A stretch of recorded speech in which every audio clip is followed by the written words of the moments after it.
प्यारे बच्चों, जैसा कि हम लोगों को मालूम है कि इस समय कोरोना वायरस के चपेट में पूरा देश सहित पूरे विश्व के लोग आहत हैं और उसी महामारी से बचने के लिए हमारे देश में भी जो लॉकडाउन का प्रावधान किया गया, हम लोग उसका पालन करते हुए संस्थान ऑफलाइन क्लास बंद कर रखा है। आई होप आप लोग घर पे होंगे, सुरक्षित होंगे और इस क्रम में हम लोग यह संस्थान पाठ्यक्रम को लेकर के जो एक रणनीति तैयार किया कि आप लोगों का नुकसान ना हो, घर पे रहकर ही आप पढ़ाई जारी रखें। एक ग्रुप बनाया गया था, उसमें हमने PDF साइंस का अपलोड किया हुआ है और मुझे विश्वास है आप लोग उसको निर्देश, जैसा भी निर्देश दिया गया होगा, पूरा कर रहे होंगे। उसी क्रम में जो भी आप पूरा कर रहे हों फेयर कॉपी पे हम ऐसे जो है उन टॉपिकों को एक वीडियो के माध्यम से समझाने का भी काम हम लोग करेंगे और आप फेयर कॉपी पे उसको उतारने लिखने का भी काम करेंगे, ताकि आने वाले समय में जब बोर्ड परीक्षा की फाइनली तैयारी हो, हमारे पास इतना पर्याप्त समय हो कि हम आपका विधिवत प्री बोर्ड एग्जाम करा सकें, उसके पहले रिवीजन विधिवत करा सकें। इसलिए हम लोगों ने डिसाइड किया कि ऑनलाइन क्लास चले और इसमें आप लोगों का सहयोग मिल रहा है, बहुत अच्छी बात है। जो भी PDF लोड हो रहे हैं आप लोग उसको पूरा कर रहे हैं और विश्वास है कि ऐसे काम हमारे जो भी हैं सारे सब्जेक्ट के आप कंप्लीट करेंगे और जो काम दिए जा रहे हैं होमवर्क के रूप में डे बाय डे उसको डेट वाइज जो है आप रफ कॉपी पे लिखेंगे और जैसे ही संस्थान की ऑफलाइन क्लास चलना शुरू होगा सारे होमवर्क चेक किए जाएंगे। चलिए, साइंस में हम लोगों ने शुरू किया था जीव विज्ञान खंड। जैसा कि शुरू में सिलेबस में लिखा गया था कि ये जो विज्ञान है इसको यहाँ पे 3 खंडों में तोड़ करके अध्ययन किया जाएगा। भौतिक विज्ञान, रसायन विज्ञान, जीव विज्ञान। जब कक्षा 10 का पाठ्यक्रम शुरू हुआ था उस समय हमने जीव विज्ञान खंड शुरू किया था और उस जीव विज्ञान खंड में जो हमारा पहला अध्याय था, पहला टॉपिक था, वो था जैव प्रक्रम, बायो प्रोसेस। इसी पे हम लोग इसी को आगे बढ़ाते हुए उत्सर्जन तंत्र चल रहा था। जिस समय माननीय प्रधानमंत्री जी द्वारा लॉकडाउन की घोषणा की गई और हम लोगों ने संस्थान को बंद किया, उस समय उत्सर्जन तंत्र चल रहा था। उसी के आगे आज हम आपको जो शेष है उसकी चर्चा करेंगे और अब तक जो उसमें हम लोग पढ़ चुके हैं एक बार मैं उसको रिवाइज कर दे रहा हूँ। अब तक जो हम लोगों ने पढ़ा है जैव प्रक्रम में यानी बायो प्रोसेस, जीवों के अंदर होने वाली प्रक्रिया। अब जीवों के अंदर होने वाली जो प्रक्रिया है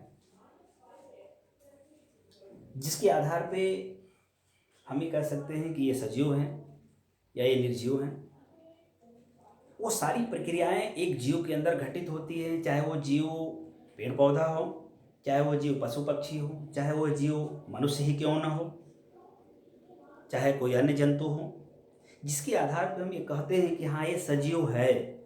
और आपको पता है कि वो सारे के सारे पूरे के पूरे जो प्रोसेस हैं वो पूरे के पूरे प्रोसेस मिला करके सम्मिलित रूप से अगर कहा जाए तो वो जैव प्रक्रम कहलाते हैं। उसके अंतर्गत कौन कौन है, छोटे कक्षाओं में आप देखा होगा आपने, सजीव किसे कहते हैं, सजीव के लक्षण, ऐसे तमाम क्वेश्चन आए रहे होंगे। अब सजीव किसे कहते हैं? तो जाहिर सी बात है कि जिसके अंदर जीवन का लक्षण हो। अब जीवन का लक्षण क्या है भाई? जीवन का लक्षण क्या है जिसके आधार पे हम कह सजीव है? वो पोषण करता हो, उसके अंदर श्वसन लेने की क्षमता हो, उसके अंदर उत्सर्जन की क्षमता हो, उसके अंदर परिवहन की क्षमता हो, उसके अंदर जनन की क्षमता हो। तो ये सारे जितने भी नाम हैं, चाहे पोषण हो, चाहे वो श्वसन हो, चाहे उत्सर्जन हो, चाहे परिवहन हो, चाहे जनन हो, चाहे वो कॉपरेशन नियंत्रण जिसको हम लोग बोलते हैं हो, ये सारे के सारे एक जीव का मेन लक्षण होता है जिसके आधार पे हम कहते हैं कि ये सजीव है। अब इसमें हम लोगों ने पोषण अर्थात पाचन को विधिवत पढ़ लिया था। हालांकि पोषण और पाचन में अंतर है, इसको हमने लिखवाया था उस तरह से। पोषण का मतलब ये था कि भोजन को ग्रहण करना पोषण है, और पाचन का मतलब था भोजन को उसके अवयवी टुकड़ों में तोड़ने की क्रिया पाचन है। तो इस तरह से पाचन और पोषण में अंतर तो जरूर है। तो इस तरह से पोषण समाप्त हुआ था, श्वसन समाप्त हुआ था, परिसंचरण परिवहन समाप्त हो गया था, और हम लोगों ने उत्सर्जन की चर्चा करना शुरू किया था कि उत्सर्जन क्या होता है। उत्सर्जन क्या है?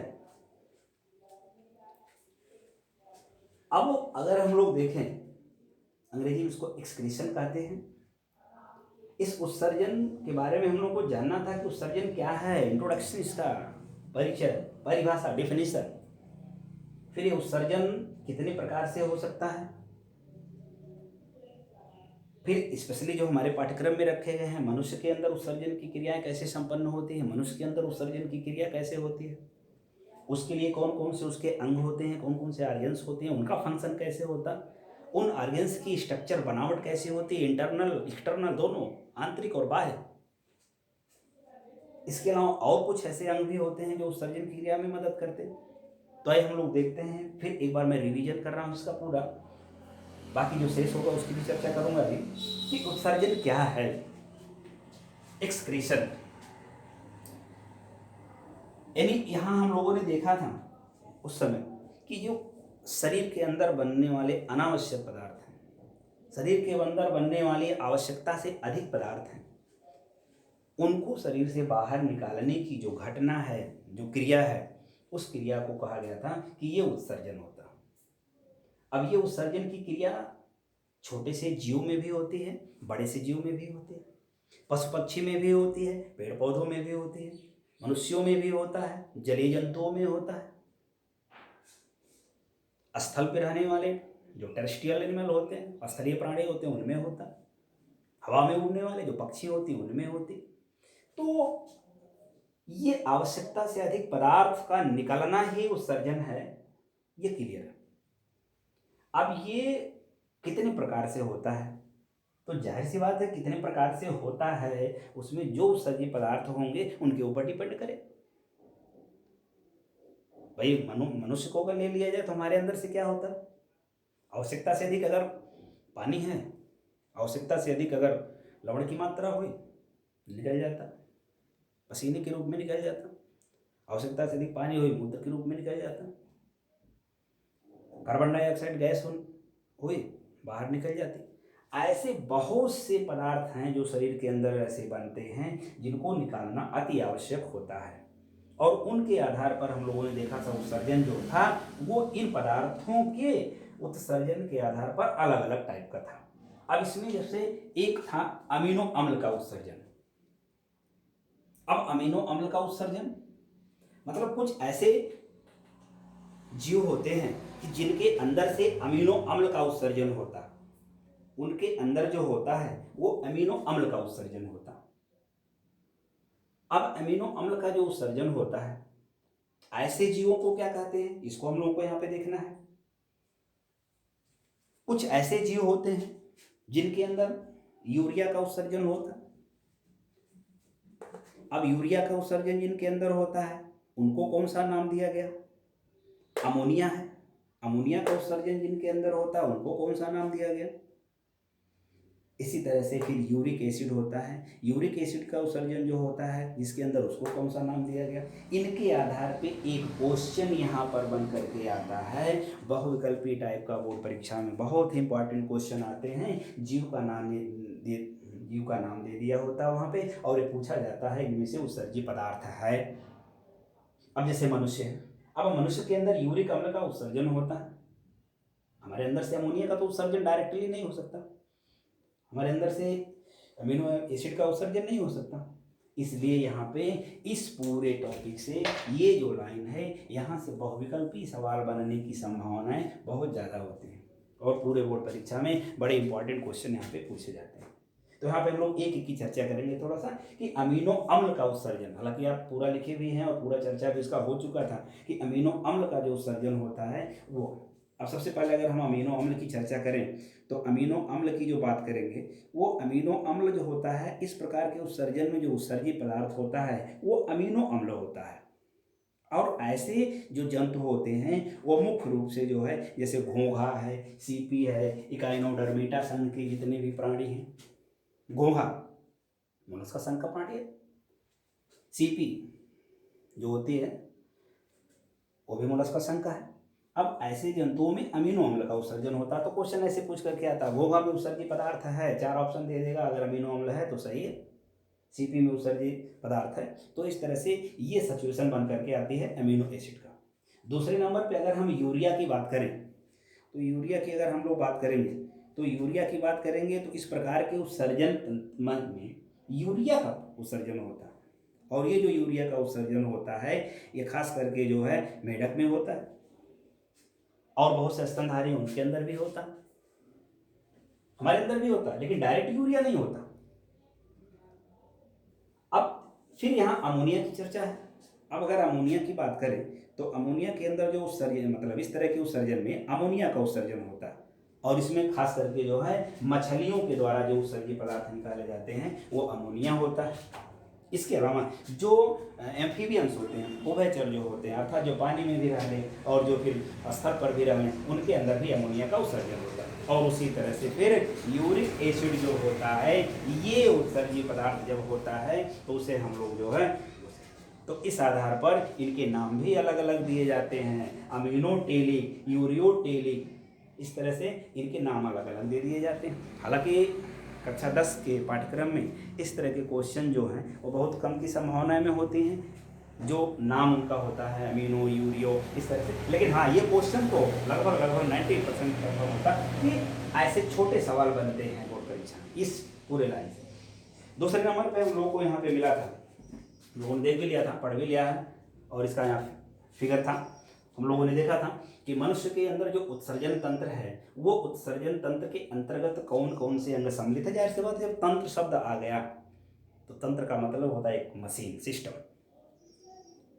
और एक मशीन में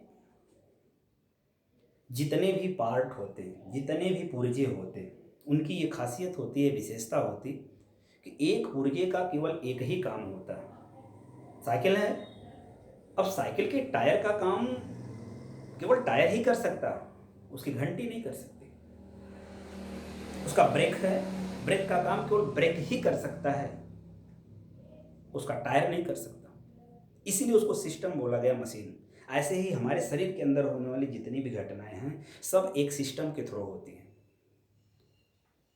और वो सिस्टम उत्सर्जन में जो भाग लेने वाला है उसे उत्सर्जन तंत्र कह दिया गया। अब मनुष्य के अंदर उत्सर्जन क्रिया में भाग लेने वाले कौन कौन अंग हैं?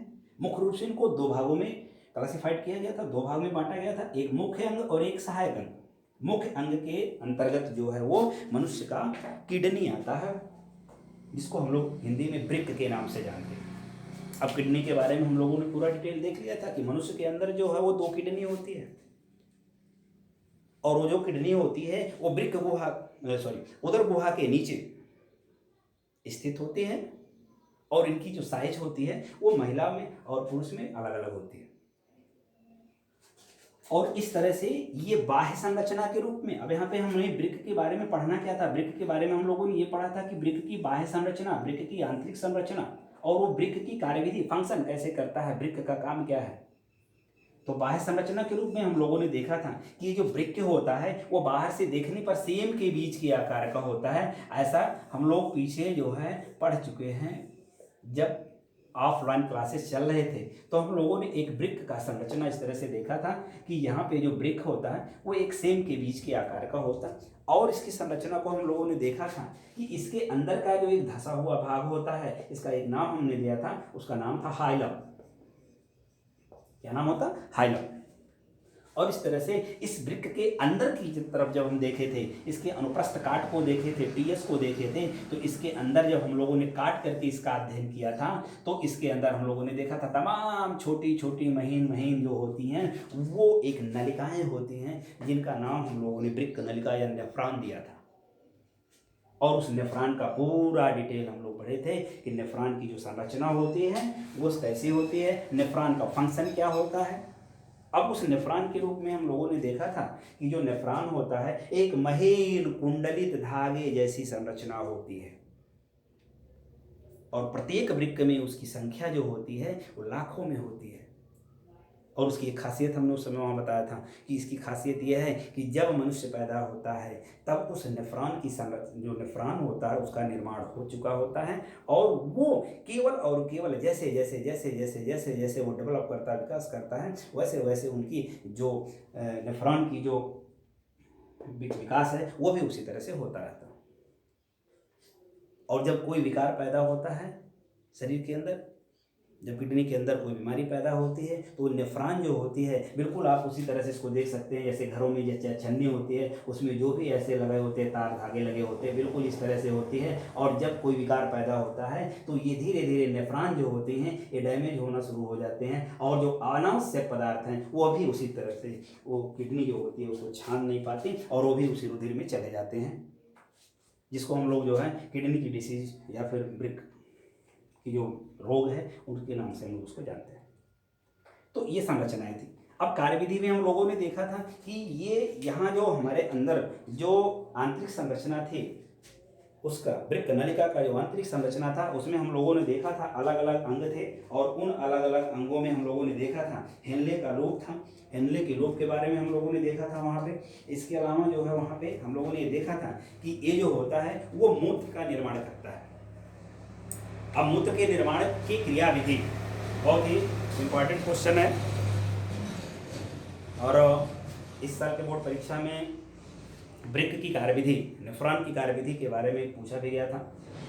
इसकी है कि ये जो है मूत्र का निर्माण करता है। अब मूत्र के निर्माण जब करता है तो मूत्र के संबंध में भी पूरी बात हो चुकी थी कॉपी पे। उसमें हम लोगों ने देखा था कि ये जो होता है सामान्यतः इसमें 95% पानी होता है, और बाकी जो 5% होते हैं उनमें से कुछ लवण होते हैं, जल के अलावा कुछ लवण भी होते हैं इसके अंदर, 2.7% इसमें यूरिया भी होता है, और इसके अतिरिक्त जो होते हैं 0.3% अगर देखा जाए तो इसके अंदर यूरिक अम्ल होता है, क्रिटिनिन होता है, इसके अंदर जो होता है सब संरचनाएं मूत्र के अंदर होती हैं, और इसका पीला रंग होता है। एक नाम हमने बताया था बोर्ड परीक्षा में बहुत ही इंपॉर्टेंट है, पूछा जाता है बहुविकल्पी में, खास करके यूरोक्रोम नाम था कि मूत्र का रंग जो पीला होता है वो यूरोक्रोम के नाते कारण होता है।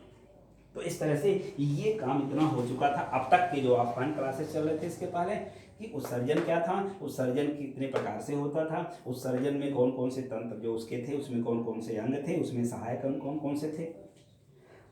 अब इसके बाद जो था कि इसके हमारे अंदर मनुष्य के अंदर कौन कौन से ऐसे अंग हैं जो उत्सर्जन में सहायता करते हैं, यानी मुख्य अंग हम उनको नहीं कह सकते लेकिन यह भी नहीं कह सकते कि ये हमारे लिए जरूरी नहीं है, बहुत ही उपयोगी हैं। क्योंकि जो उत्सर्जन की क्रिया है अर्थात जो अनावश्यक पदार्थ हैं जिनको शरीर से बाहर निकालना है उसके लिए केवल किडनी ही नहीं और भी तमाम अंग हैं जो कार्य करते हैं और अलग अलग पदार्थों को निकालने का कार्य करते हैं, जिससे हमारे शरीर का जो संतुलन है वो बना रहता है और जो हमारी एक जो बायो प्रोसेस की क्रिया है उत्सर्जन वो संपन्न हो जाती है। अब मनुष्य में उत्सर्जन में अगर हम सहायक अंगों की बात करें तो सहायक अंग में सबसे पहले त्वचा का नाम आता है, स्किन। अब आप कहेंगे साहब त्वचा कैसे उत्सर्जन का काम करता है, कौन से अनावश्यक पदार्थ को शरीर से बाहर निकालता है। तो त्वचा जो होता है ये हमारे शरीर के अंदर से अनावश्यक रूप में, आवश्यकता से अधिक रूप में पाए जाने वाले लवण की मात्रा को बाहर निकालता है। कैसे निकालता, देखते हैं। ये जो हमारी त्वचा है, अगर हम इसकी संरचना को देखें मनुष्य के अध्यावरणीय तंत्र में, जो डर्मिस और एपिडर्मिस, अधिचर्म उपचर्म, ऐसे हम लोग इसमें देखें तो एक छोटी छोटी श्वेत ग्रंथियां पाई जाती हैं। श्वेत ग्रंथियां, तन श्वेत ग्रंथियां पाई जाती हैं, जिनको हम पसीने की ग्रंथि भी कहते हैं। अब जैसे ही अनावश्यक रूप में, आवश्यकता से अधिक रूप में हमारे शरीर के अंदर NaCl की मात्रा अधिक हो जाती है, नमक की मात्रा अधिक हो गई, यानी लवण है ये, लवण की मात्रा अधिक हो गई, जल की मात्रा अधिक हो गई, तो ये पसीने के रूप में शरीर से बाहर निकाल देता है। इसलिए ये उत्सर्जन में बहुत ही महत्वपूर्ण भूमिका निभाता है। दूसरे नंबर पे यकृत की बात आती है, लीवर। यकृत के बारे में हालांकि हम लोगों ने पाचन तंत्र में पढ़ा है, और वहाँ भी एक बहुत इंपॉर्टेंट क्वेश्चन इसका था बहुविकल्पी में कि मनुष्य के शरीर की सबसे बड़ी ग्रंथि, तो नाम आया था यकृत, लीवर।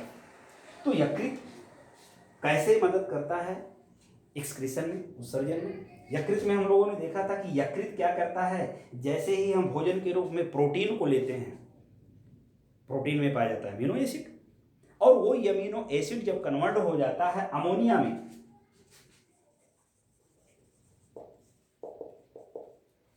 तो ये यकृत क्या करता है, वहां पे ऐसी घटनाएं, रासायनिक घटनाएं घटती हैं कि चूंकि अमोनिया हमारे लिए खतरनाक होता है, इसलिए वो जो है उसको बदल देता है अन्य रासायनिक पदार्थों में, और जो प्रोटीन हम यूज करते हैं वो फिर अमोनिया, अमोनिया से यूरिया, यूरिया से यूरिक एसिड, यूरिक एसिड के रूप में फिर शरीर से बाहर निकल जाता है। कभी कभी जब हमारे किडनी के अंदर या लीवर के अंदर, यकृत के अंदर कोई विकार पैदा होता है, इसके फंक्शन स्लो हो जाते हैं, कम हो जाते हैं, तो हम लोगों के अंदर अगर यकृत की कोई समस्या आ जाती है तो हमारे पाचन तंत्र जो है, पाचन जो क्रिया है वो डिस्टर्ब होती है। साथ ही साथ जो हम प्रोटीन खाते हैं वो प्रोटीन हमारा अमोनिया, यूरिया, यूरिक एसिड में कन्वर्जन उसका बहुत कम होता है, और वो यूरिक एसिड के रूप में ही इकट्ठा रह जाता है, और वही यूरिक एसिड जो होता है वो हमारी जितनी भी जॉइंट हैं, जो भी हमारे जोड़ हैं शरीर की हड्डियों के, मसल्स के, वहाँ पे जा करके वो जमा हो जाता है, और उसी को हम लोग कहते हैं कि ये यूरिक एसिड है। और यूरिक एसिड जब शरीर के अंदर आवश्यकता से ज़्यादा हो जाता है तो हमारे जोड़ों में दर्द होने लगता है, और कभी कभी इतना ज़्यादा हो जाता है कि गठिया साटिका जैसी बीमारी तमाम हो जाती है, अर्थराइटिस की बीमारी हो जाती है। इसलिए इसका भी महत्वपूर्ण रोल है उत्सर्जन में। इसके अलावा और एक काम क्या करता है, इसके अलावा ये हमारे शरीर के अंदर जो है, जो मृत RBC हैं, रेड ब्लड कॉर्पल्स, लाल रुधिर कणिका, RBC के बारे में भी हम लोगों ने जब परिसंचरण तंत्र को पढ़ा था तब पूरा डिटेल पढ़ा था कि RBC क्या है, रेड ब्लड कॉर्पल्स, लाल रुधिर कणिका। और ये लाल रुधिर कणिका जो होती है वो हम लोगों ने देखा था इसका जीवन काल 120 दिन का होता है। जब ये मृत हो जाती है, डेड हो जाती है, तो ये यकृत क्या करता है, उसको तोड़ देता है, और तोड़ करके एक पदार्थ बनाता है, नाम आया होगा बिलिरुबिन, और वो बिलिरुबिन के रूप में जो है उसको बाहर निकाल देता है। और कभी कभी वही बिलिरुबिन जब पदार्थ हमारे यकृत के अंदर इकट्ठा हो जाता है, ब्लड में इकट्ठा हो जाता है, तो पीलिया नामक बीमारी हो जाती है। इसलिए उस बिलिरुबिन को भी बाहर निकालना बहुत जरूरी है, जो कि यकृत के द्वारा होता है। इसलिए यकृत की भूमिका उत्सर्जन तंत्र में बहुत ही महत्वपूर्ण है। तीसरे नंबर पे फेफड़े, लंग्स। अब फेफड़े के बारे में भी हम लोग जब श्वसन तंत्र पढ़ रहे थे तब देखे थे कि ये जो फेफड़ा होता है मनुष्य के अंदर 2 की संख्या में होती है। ये यहाँ ऐसे वक्षगुहा, ये डायफ्राम के नीचे दोनों तरफ स्थित होता है, और इसके बारे में बाह्य संरचना, आंतरिक संरचना सब कुछ उसमें हुआ था। तो यहाँ उत्सर्जन के रूप में एक ऐसे इसका रोल है, क्या रोल है इसका उत्सर्जन के रूप में, ये फेफड़े क्या करते हैं, हमारे शरीर के अंदर बनने वाले जितने भी कार्बन डाइऑक्साइड गैस हैं, उस कार्बन डाइऑक्साइड को ये बाहर निकालने का काम करता है। इसलिए भी उत्सर्जन में महत्वपूर्ण भूमिका निभाता। अगर इसका फंक्शन स्लो हो गया, ये साइड हमसे काम नहीं कर रहा, तो कार्बन डाइऑक्साइड की मात्रा हमारे शरीर में ज़्यादा बन जाती है। और कभी कभी हम लोगों को देखे होंगे कि जब कार्बन डाइऑक्साइड की मात्रा ज़्यादा हो जाती है तो बार बार जमाई आने लगती है, गैस ज़्यादा बन जाता है। तो इस तरह वो गैस क्या है, कार्बन डाइऑक्साइड ही गैस है, और उसका एक सबसे बढ़िया सलूशन पानी पीजिए। जितना ज़्यादा से ज़्यादा आप पानी पिएंगे वो कार्बन डाइऑक्साइड आपको कोई नुकसान नहीं कर पाएगा, आपको गैस नहीं बनेगा, क्योंकि जो कार्बन डाइऑक्साइड गैस होती है वो जल में विलेय होती है, इसलिए घुल जाती है और फिर मूत्र के रूप में पास। पानी जो आवश्यकता से ज़्यादा हुआ मूत्र के रूप में बाहर निकल गया, ये गैस उसमें भी ले थी निकल गई बाहर इस तरह से। तो ये उत्सर्जन जो है मनुष्य के अंदर जो है वो किडनी के द्वारा और अन्य सहायक अंगों के द्वारा कैसे कैसे होता है, ये पूरी चीज़ ये त्वचा द्वारा, यकृत द्वारा, फेफड़े द्वारा। अब इन सबको आप जो है कॉपी पे जो नोट है PDF उनसे जरूर आप कॉपी पे फेयर कॉपी पे कर लेंगे। अब इसके बाद दूसरे नंबर पे हम लोग देखें तो उत्सर्जन तो हो गया, लेकिन किसी कारण से यदि शरीर के अंदर जो वृक्क है उस वृक्क के अंदर कोई डिसीज हो जाती है, कोई बीमारी हो जाती है, क्योंकि वृक्क का काम है अल्ट्राफिल्ट्रेशन, परानिस्यंदन, छानना। और जब वो छानने की प्रक्रिया उसकी कम हो जाती है, स्लो हो जाती है, धीरे धीरे वो छानने का काम करता है या नहीं के बराबर होता, डैमेज हो जाती है, तो शरीर के अंदर बनने वाले अनावश्यक पदार्थों को बाहर कैसे निकाला जाए, इसके लिए एक व्यवस्था होती है और उस व्यवस्था को कहा जाता है अपोहन। अपोहन, इसको अंग्रेजी में डायलिसिस के नाम से जानते हैं। अब ये अपोहन जो है ये बहुत ही इंपॉर्टेंट क्वेश्चन यहाँ से बन करके आता है और बोर्ड परीक्षा में जो है ये 60 नोट पूछा जाता है, टिप्पणी पूछी जाती है अपोहन पे, और ये उत्सर्जन तंत्र का ही एक हिस्सा है। इस अपोहन में हम लोग ये देखेंगे कि अपोहन की क्रिया क्या है।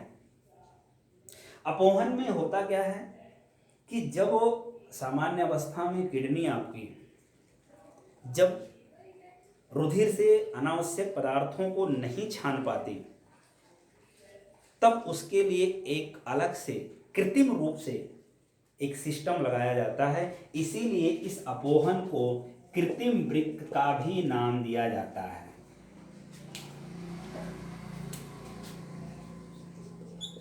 इसे हम कृत्रिम वृक्क के नाम से भी जानते हैं। इसमें क्या होता है कि जो रुधिर और अनावश्यक पदार्थों के बीच में जो फिल्ट्रेशन का कार्य करता है, जो नेफ्रॉन का कार्य था, उस कार्य को कराने के लिए एक सेलोफेन की झिल्ली, सेलोफेन नामक एक झिल्ली होती है, उसको लगा दिया जाता है। और उसको लगाने के बाद जो भी अनावश्यक पदार्थ हैं उनका फिल्ट्रेशन करवाया जाता है। इसको मैं थोड़ा सा एक बुक में है, मैं उसको दिखा रहा हूँ कि कैसे अपोहन की क्रिया, डायलिसिस की क्रिया करवाई जाती है। ये पूरी फंक्शन है इसके। यहाँ पे जितनी भी है, यहाँ पर अपोहन जो क्रिया हो रही है वो ये पूरी की पूरी क्रिया है, और इसके लिए एक अलग से सिस्टम तैयार किया जाता है और ताकि ये हो। और यहाँ पे जो विलयन भरा हुआ है उसे हम लोग अपोहन विलयन के नाम से जानते हैं, और उससे जो सेलोफेन की झिल्ली होती है उसी झिल्ली के थ्रू जो है अनावश्यक पदार्थों को रुधिर से छान करके सेपरेट कर देते हैं, और बाकी रुधिर जो होता है वो धमनियों में प्रवाहित करवा दिया जाता है। तो इस तरह से ये अपोहन की क्रिया होती है। यानी अपोहन क्या है? अपोहन एक प्रकार की जो है कृत्रिम वृक्क होता है। यह एक प्रकार की ऐसी क्रिया होती है कि जब हमारा किडनी सामान्य रूप से कार्य नहीं करता है तब उसे हम अपोहन करवाते हैं, डायलिसिस करवाते हैं, और इस क्रिया के द्वारा भी अनावश्यक पदार्थों को शरीर से बाहर निकाला जाता है। तो इस तरह से ये अपोहन है, और इस पर जो है टिप्पणी पूछी जाती है, PDF में है, इसको पूरा आप नोट कर लेंगे। और फिगर जब फिर ऑफलाइन क्लास चलेगा एक बार फिर इसकी चर्चा हम लोग कर लेंगे, फिगर आपकी कॉपी में जरूर होगा। चलिए, इसी चैप्टर के लास्ट में हम लोग एक टॉपिक और है जिसको समस्थैतिका के नाम से जानते हैं। समस्थैतिका ये क्या है? अंग्रेजी में से कहते हैं होम्योस्टैटिस। समस्थैतिका मतलब कि जैसे उत्सर्जन की क्रिया जब होती है तो अनावश्यक पदार्थ जब शरीर से बाहर निकल जाता है तो हमको रिलीफ महसूस होता है। यदि वही अनावश्यक पदार्थ शरीर से बाहर ना निकले, पसीना शरीर में हो गया बाहर ना निकले, मूत्र की मात्रा ज़्यादा हो गई बाहर ना निकले, गैस की मात्रा ज़्यादा हो गई बाहर ना निकले, बिलिरुबिन की मात्रा ज़्यादा हो गई बाहर ना निकले, मतलब सीधे कहने का मतलब कि जो भी अनावश्यक पदार्थ हैं, आवश्यकता से अधिक पदार्थ हैं, यदि वो बाहर ना निकलें तो सिचुएशन क्या होगा? इसलिए उन पदार्थों को बाहर निकालने के लिए ही उत्सर्जन तंत्र जो बॉडी में है, पूरे मनुष्य के शरीर में, वो कार्य करते रहते हैं। अब इस टॉपिक को अगर हम देखें तो इस टॉपिक पे भी शॉर्ट नोट पूछा जाता है और यह भी बहुत ही इंपॉर्टेंट टॉपिक है। यह भी बोर्ड परीक्षा में कई बार पूछा गया है। समस्थैतिका क्या है? होमियोस्टेटिस, कि शरीर के अंदर का वातावरण और बाहर का वातावरण, इन दोनों के बीच में जब कोऑपरेशन होता है, समन्वय होता है, तो यही घटना होमियोस्टेटिस कहलाती है। यही घटना जो होती है वो समस्थैतिका कहलाती है। जैसे उमस भरी गर्मी में अगर हवा न चल रहा हो, शरीर के अंदर से पसीना बाहर नहीं निकल पा रहा हो, आपको एक उफनाहट सी होती है। लेकिन जैसे ही वो पसीना स्वेद ग्रंथियों के द्वारा लवण के रूप में, पानी के रूप में बाहर निकल गया, आपको रिलीफ महसूस होती है, बहुत आराम मिल रहा है। इसका मतलब क्या हुआ कि बाहर का वातावरण और आपके शरीर के वातावरण के बीच में कोऑपरेशन हुआ। ये समस्थैतिका। और ये समस्थैतिका के साथ साथ आगे हम लोग एक चैप्टर और पढ़ेंगे, नियंत्रण एवं समन्वय, उससे भी रिलेटेड ये चीजें होंगी। लेकिन वहां पे जो वो समस्थैतिकाएं होंगी वो उत्सर्जन नहीं, वहां पे दो नाम आएगा, एक तंत्रिका के द्वारा कोऑपरेशन नियंत्रण और एक हार्मोन्स के द्वारा नियंत्रण। अब तंत्रिका के द्वारा और हार्मोन्स के द्वारा हम अगले वीडियो में चर्चा इसकी करेंगे।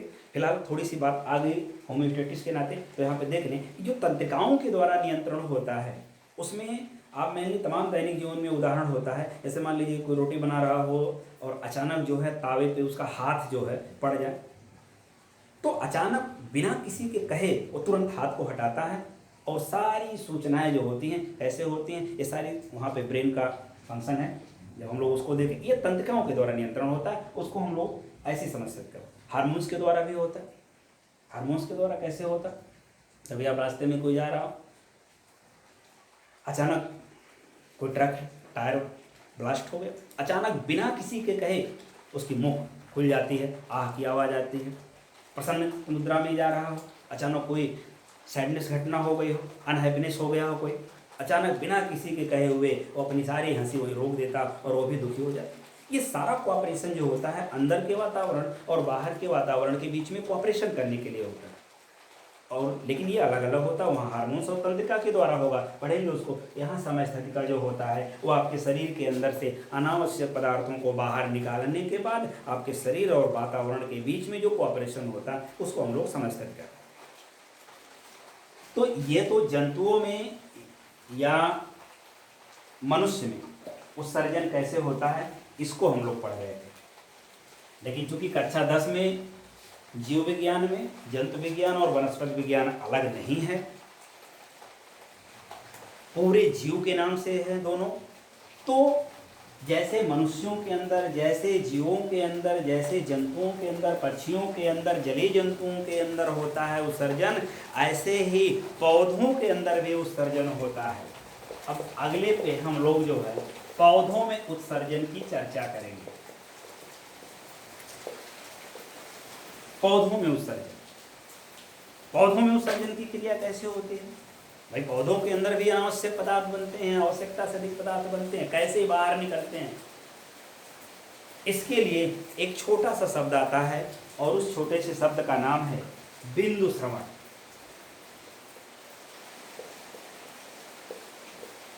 अंग्रेजी में इसको गटेशन के नाम से जानते हैं और इससे भी क्वेश्चन पूछे जाते हैं और ये भी बहुत है इंपॉर्टेंट है, इस पे भी शॉर्ट नोट ही पूछा जाता है। इसमें क्या होता है कि पौधों की जो पत्तियां होती हैं,